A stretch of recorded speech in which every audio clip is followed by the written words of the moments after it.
I was just watching Superman again for the.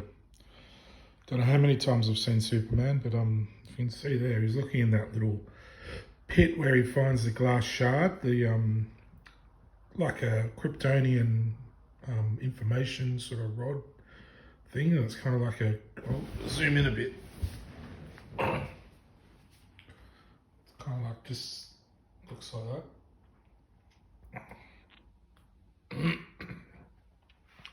That's him just opening up the pit where his ship was stored away in the garage or the shed and or the barn. Yeah, and he goes to pick up the shard to take it up to the North Pole to throw it into the the water. See if I can. Something's mucked up on it. It won't go to the right spot, but I'll just see if I can get it where I want it.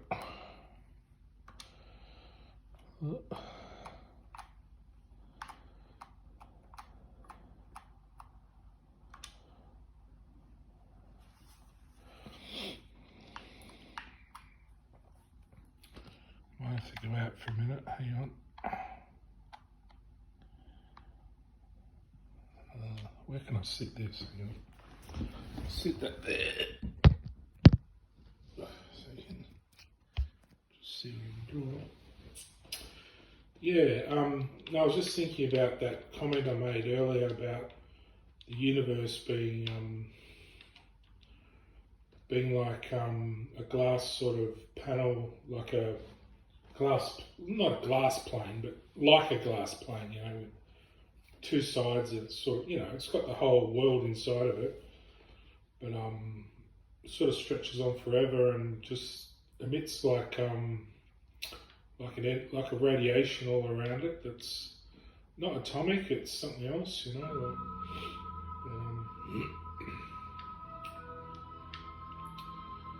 yeah, he sort of goes out to the barn here.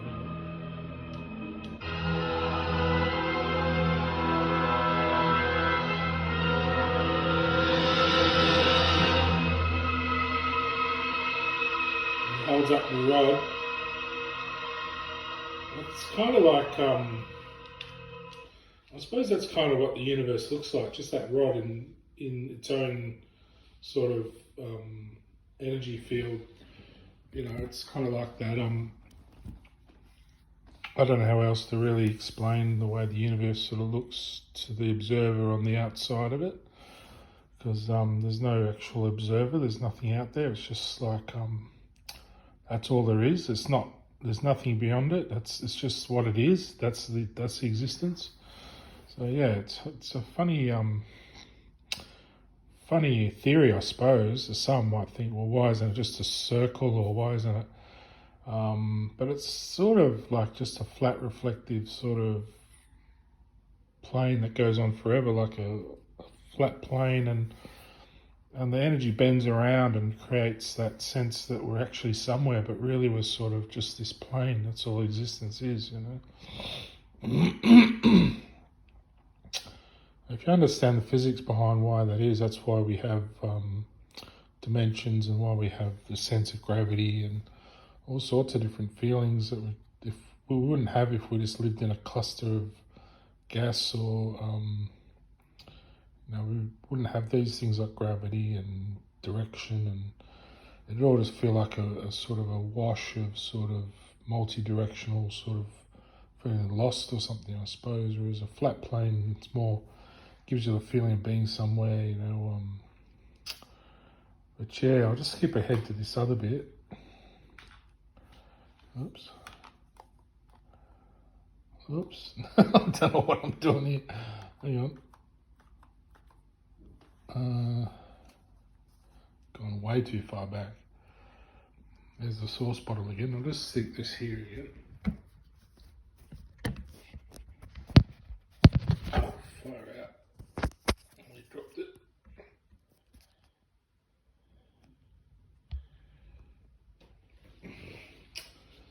How do I zoom back out? There we are. Where was it? Up here somewhere. He's hugged his mum and hang on, I'll have to stop it. Get out of this for a minute.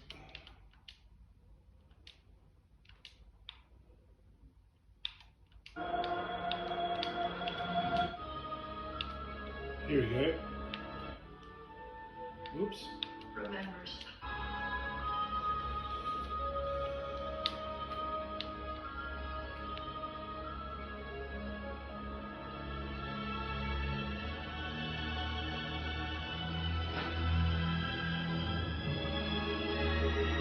I suppose this could be like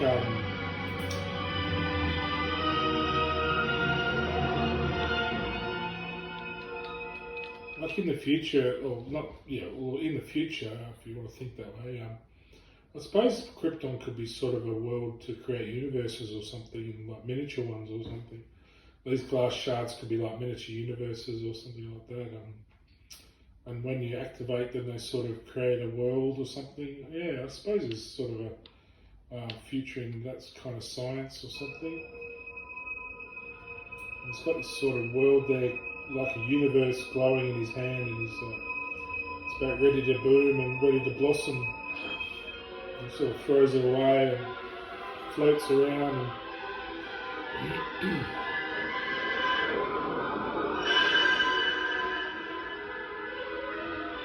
maybe it even knows where it has to go, you know.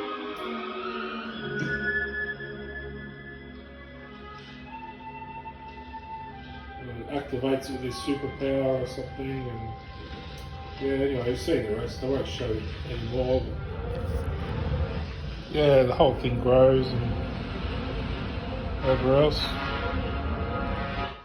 Whoops! Oh, gone out of it. Yeah, so that's the that's that. Yeah, so yeah, I was just watching. I've got this movie on my server. Just from years and years ago, I got a copy from somewhere. I just chucked it on there. Before they all sort of, you know, cracked down on people having, you know, movies off the internet. This was just a pretty shitty copy, 360p, and it's not very high quality. I think you get better qualities off YouTube now or something. But yeah, I bought all my movies since they cracked down. The FBI warning used to come out on things, and before that we didn't really know about it, so I never worried. But yeah, I think half these movie companies put the movies out themselves just to try and, you know, trap people, or, you know, probably make more money out of finding people and things, probably think up other ways to do things. Well, why wouldn't they just get an algorithm and shut them down off Google, you know? And why have them on the search engines in the first place? Anyway, yeah, you'll believe a man can fly. That's what it says there. You'll believe a man can fly. So,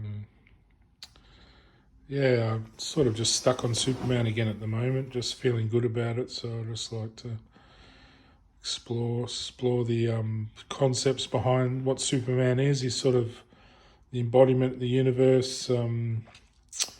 Suppose if you marry him, you marry his superpower, you become like a Superman as well. You share the universe.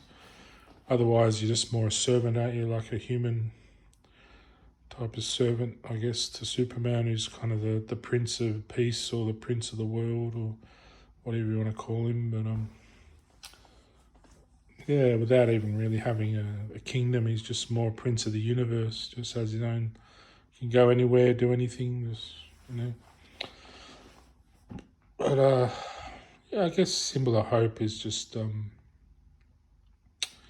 believing in the future that death's not the end. It's a transitional sort of thing from one state to another. You know, like maybe that's what S stands for, transitional state. Yeah, I don't know, state of being or state of mind or something or whatever. Yeah, so that's what I thought about, just the universe being kind of a flat glass, not glass, but like a flat sort of plane of existence that radiates all our dreams and everything which isn't atomic energy. It's another sort of energy that's flies out in the world and creates it all for us and comes back and manifests and yeah, it keeps doing it. The more you stretch out, the more bigger dreams you have, the more you sort of create this world. And we're sort of the catalyst energy for that change, that existence. And